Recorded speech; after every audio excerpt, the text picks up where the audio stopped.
Mais du coup, oui, bonjour, bonsoir à tous. J'espère que vous allez bien, que vous avez passé un bon réveillon, tout ça. Ouais, mais moi j'ai pris une nouvelle résolution, c'est de faire des sujets un peu plus légers dans cette émission. Parce que bon, jusqu'à présent, bon, la Russie, la mafia, tout ça, on s'amuse bien. Pourquoi tu me regardes comme ça? Non, rien, pour rien. Et c'est pas une blague. Le 19 janvier pour savoir si Jonas aura tenu ses résolutions. Vous pouvez parier si vous voulez, mais je pense pas que ça arrivera. Mais du coup, non, c'est pas une blague cette fois, on va parler de TikTok et surtout on va parler de l'impact de TikTok dans l'industrie musicale parce qu'il y a beaucoup de choses à dire. Et pour l'anecdote, c'est un sujet qui me trottait en tête depuis un moment, mais qui m'est revenu au moment de faire ma playlist pour le nouvel an. Parce que moi j'aime bien piocher à gauche à droite, regarder les musiques qui ont eu beaucoup de succès cette année.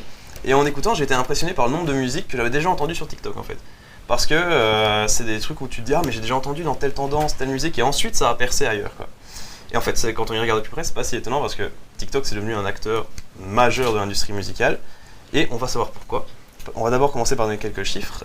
Dans une enquête qui a été faite auprès des utilisateurs de TikTok, on a découvert que 75% d'entre eux révélaient découvrir régulièrement de nouveaux artistes via TikTok et mieux encore, 2/3 des utilisateurs admettaient aller réécouter des chansons qu'ils avaient découvertes sur TikTok sur les plateformes de streaming comme Deezer, Spotify, YouTube Music pour Tariq.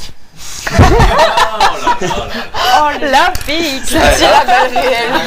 Il attend toujours son récap de l'année 2022, je pense d'ailleurs. Mais bon, allez, donc en fait, il faut mettre cette donnée-là en perspective avec le fait que TikTok, aujourd'hui, c'est plus d'1 milliard d'utilisateurs actifs. Donc je pose juste ça. En 2021, c'était l'application la plus téléchargée dans le monde, et en 2022, elle est même devenue la première application en dehors du groupe Meta, donc Instagram, WhatsApp, Facebook et Messenger, a dépassé les 3 milliards de téléchargements. Donc c'est pour dire la hauteur des enjeux quoi. Mais qu'est-ce qui fait que TikTok joue un tel rôle? Qu'est-ce qui fait que par exemple Alors on danse de Stromae est devenu disque d'or aux États-Unis 10 ans après sa sortie grâce à TikTok? Et ben en fait, il n'y a pas de blague, c'est vraiment arrivé. Oui, j'ai lu ton article, je te crois. Donc, bon, voilà, Alors on danse de Stromae, disque d'or aux États-Unis en 2021, alors que la chanson est sortie en 2011. Donc voilà, en fait, plusieurs choses distinguent TikTok des autres réseaux. On pourrait parler de son algorithme qui est super développé, mais on va plutôt se pencher sur son rapport à la musique. En fait, ça devient un peu technique pour les gens qui n'ont pas TikTok. Sur TikTok, il y a les tendances. Ça peut prendre la forme d'une danse, d'une blague, d'un challenge, un peu de tout. Et chaque tendance, en général, a sa musique qui lui est propre, sa musique qui lui est vraiment associée, quoi. En tant qu'utilisateur, si la tendance que vous venez de regarder vous plaît, et que vous voulez la refaire vous-même, eh ben vous pouvez immédiatement avoir accès à l'extrait audio qui a été utilisé dans la vidéo, donc la musique, et la réutiliser. Donc en gros, non pas de café pour moi, c'est gentil. TikTok met à disposition une banque de musique qui est monumentale en fait. Et à ce moment-là, vous refaites la tendance sur cette vidéo, sur cette musique, puis quelqu'un d'autre va vouloir la refaire, et quelqu'un d'autre, enfin, effet boule de neige de fou furieux, et ainsi de suite. Sur TikTok, en fait, on n'évalue pas la viralité d'une musique au nombre de vues sur une vidéo, mais on l'évalue plutôt au nombre de vidéos qui ont été faites sur la musique. Et ça, c'est un peu, c'est pas comme YouTube par exemple, on dit ah cette vidéo elle a un succès de fou parce qu'elle a fait, je sais pas, 60 millions de vues. Le petit renfort café qui arrive. Et en fait, ça a une puissance tellement énorme que ça peut ramener à la vie des chansons qui ont 20, 30, voire même 40 ans. Je pense que le meilleur exemple de ça, c'est Dreams de Fleetwood Mac. Immense groupe, je dis pas le contraire, mais il a suffi d'une vidéo qu'on a en régie normalement François pour faire revivre cette musique. Si on l'a.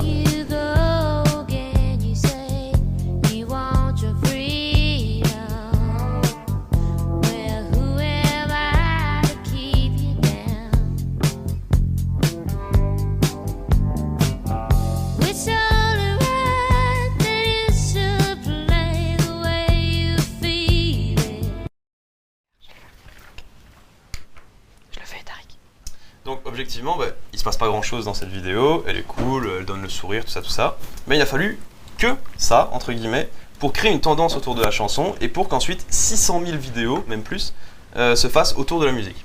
Donc après coup, les utilisateurs se sont rués sur les plateformes de streaming et la chanson de Fleetwood Mac est devenue l'une des plus écoutées du moment dans le monde, elle est même passée dans le top des charts, enfin incroyable. Et en fait ça a été la même chose avec Stromae, avec Alors on danse de Stromae. Il a suffi d'une danse un peu virale sur un remix légèrement ralenti d'Alors on danse pour atteindre directement le disque d'or aux États-Unis. Alors c'est super intéressant je trouve parce que ça met directement les auditeurs dans l'action. Auparavant, la musique devait d'abord passer par les labels, ensuite tourner en radio, et ensuite elle pouvait atteindre les auditeurs, quoi. Et aujourd'hui c'est complètement différent parce que les auditeurs sont vraiment acteurs de ce qu'ils veulent écouter. Et ça pour les artistes, ça peut tout changer en fait. On peut dire que pour les artistes, il y a une barrière en moins. Il y a une barrière qui a été enlevée grâce aux réseaux sociaux et grâce à TikTok. Mais d'un autre côté, peut-être que du coup, vu que tout le monde a la possibilité de faire de la musique, la concurrence n'a jamais été aussi rude. Parce que bon, évidemment, tout n'est pas rose pour autant. Hein. C'est vrai que TikTok a changé beaucoup de choses dans l'industrie, que tout un chacun peut aujourd'hui être reconnu pour sa musique. Mais quand il y a de telles sommes en jeu, on rappelle 1 milliard d'utilisateurs actifs, il y a toujours une part d'ombre à tous les contes de fées, quoi. Donc depuis quelques temps, on a vu de nombreux artistes se plaindre de la pression que leur label leur mettait, en gros. On leur demande de devenir des créateurs de contenu, d'être drôles, de promouvoir leur musique sur TikTok, enfin en gros de s'occuper de tout ce qui est marketing musical. Et ça, les artistes, ils n'en ont pas envie en fait. On a eu des vidéos incroyables d'artistes qui étaient quand même vachement bien installés, type, bon vous pardonnerez mon accent anglais, mais Halsey et Charlie XCX, voilà, donc des grands artistes, qui disaient clairement dans leurs vidéos, moi j'ai pas envie d'être là, mais mon label refuse que je sorte la musique si je fais pas cette vidéo, donc je le fais. Il y a aussi Ed Sheeran qui a fait une vidéo où genre, on voit qu'il s'en fout complètement et que c'est son label qui lui a demandé, enfin voilà, c'était lunaire. Mais bon voilà, c'est TikTok, sur TikTok il y a un public qui est jeune, qui est également un des publics les plus puissants sur les plateformes de streaming, donc il faut le faire pour réussir, c'est comme ça. Il est bien épinglé. Super. Merci. Et justement, tant qu'on parle des plateformes de streaming, il y a autre chose. L'industrie musicale, depuis quelques années, elle est régie en quelque sorte par plusieurs règles qui ont été mises en place par les plateformes. C'est-à-dire que pour qu'une écoute, donc un stream, soit comptabilisé sur Spotify, il faut que l'auditeur passe au moins 30 secondes sur le morceau. Ça semble logique parce qu'on se dit forcément si tu écoutes 2 secondes, ça va pas faire un stream, c'est normal. Mais pour les maisons de disques, pour les labels et même pour les artistes, ça a des effets assez pervers en fait. Ça signifie que les 30 premières secondes d'un morceau doivent immédiatement accrocher l'oreille. Du coup, on va mettre souvent le refrain au début. S'il y a une collaboration, on va mettre l'artiste dès le début aussi. On va faire des morceaux de plus en plus courts pour éviter de perdre les auditeurs. Et avec tout ça, en fait, on tend de plus en plus vers une sorte d'uniformisation de la musique. À force d'analyser la musique par des algorithmes et par des données, inévitablement, on finit par freiner la créativité, quoi. Et en fait, TikTok est arrivé dans ce contexte précis et a démultiplié tout ça. Chanter, c'est bien, mais est-ce que dans ta musique, il y a un passage de 15-20 secondes qui est susceptible d'être viral, quoi? Est-ce que c'est réutilisable pour une tendance? Est-ce que ça peut rentrer en playlist? Ça, c'est le genre de questions qu'on pose de plus en plus aux artistes et personnellement, je trouve ça un peu dommage. Alors bon, loin de moi l'idée de cracher sur TikTok, hein, comme j'ai dit, ça permet beaucoup de choses. Et en plus, je voudrais aussi insister sur le fait que quand la radio était le média principal, il y avait aussi du formatage, parce qu'on disait, pour que ton morceau ait beaucoup de succès, il faut qu'il fasse entre 3 minutes et 3 minutes 30. Ça, c'était le format de base. Si tu fais entre... Exactement. 2-3 couplets, 2 refrains, un pont, enfin bref. Il y avait déjà du formatage. Mais maintenant, avec tout ce qu'on sait, avec le recul qu'on a et ce regard un peu global qu'on a sur la chose, on devrait peut-être pouvoir un peu réfléchir un peu plus sur la façon dont on écoute la musique, en fait, je trouve. Mais c'est hyper intéressant. Moi, je vois aussi un peu, parce que forcément, moi, je passe un peu trop de ma vie sur TikTok. Mais tu m'en envoies 5 par jour? Oui, c'est ça. On est les deux de la team à s'envoyer des TikToks, toujours en mode genre, regarde, c'est des petits chats mignons. Bref.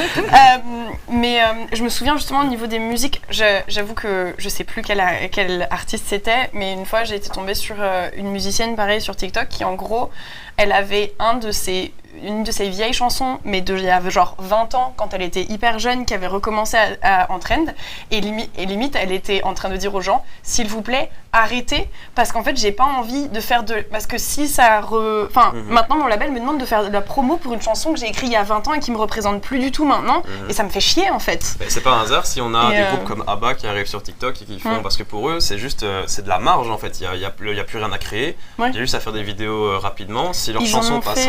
parce qu'il y a eu un petit bout à la fin de Chiquitita, le passage au piano qui a été en trend sur TikTok, qui a trop marché.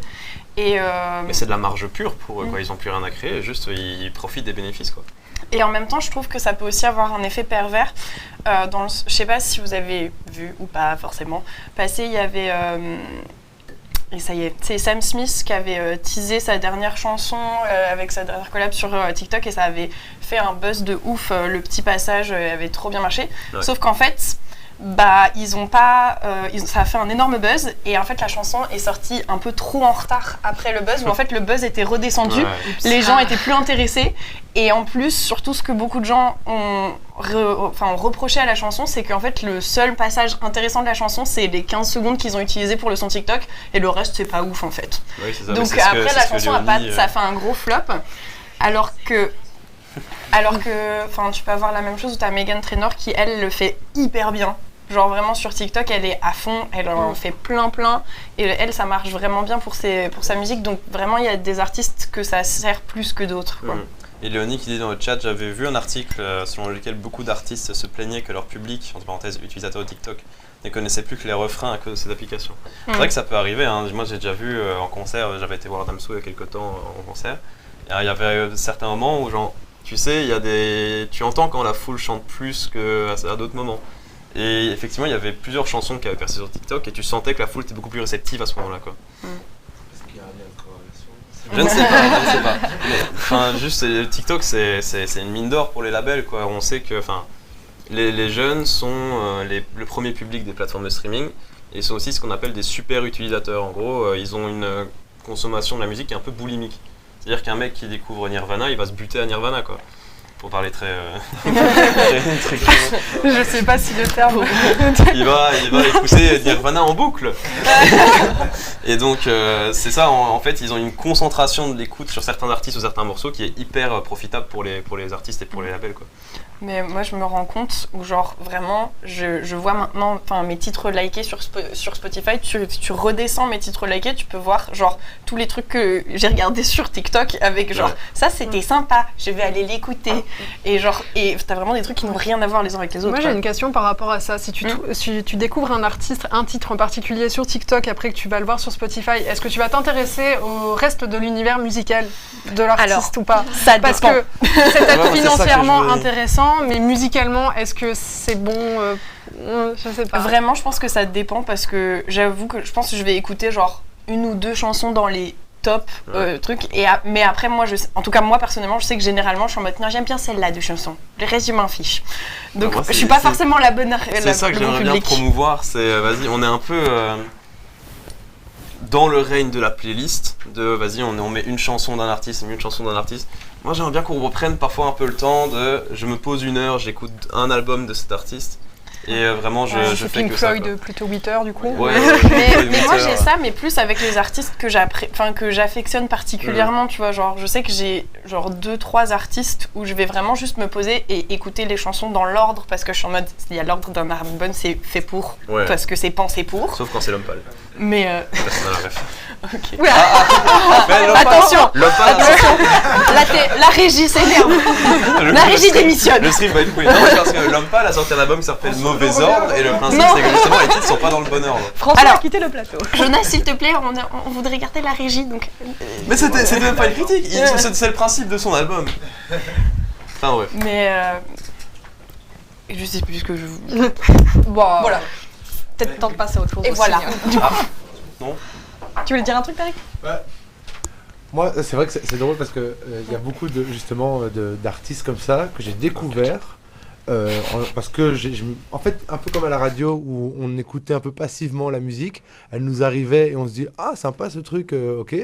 Moi, il y a plein d'artistes que j'ai découvert que je savais pas qui étaient en trend TikTok et puis qu'après j'ai réécouté et puis qu'on m'a dit ah mais oui c'est le gars de TikTok là. Alors que moi je savais pas du tout quoi, c'est marrant. Ça, en fait, c'est une porte d'entrée. En fait, on en parlait l'autre jour. Quand Netflix sort une série, met une musique en avant dans sa série, dans le générique ou quoi, la musique explose. Logique. En fait, TikTok, ils ont un peu rendu ça mécanique quoi. Des trends, des tendances, il y en a, je sais pas. Oui, t'as un peu l'exemple de Casa de Papel avec leur hymne qui a pété à fond. Par exemple.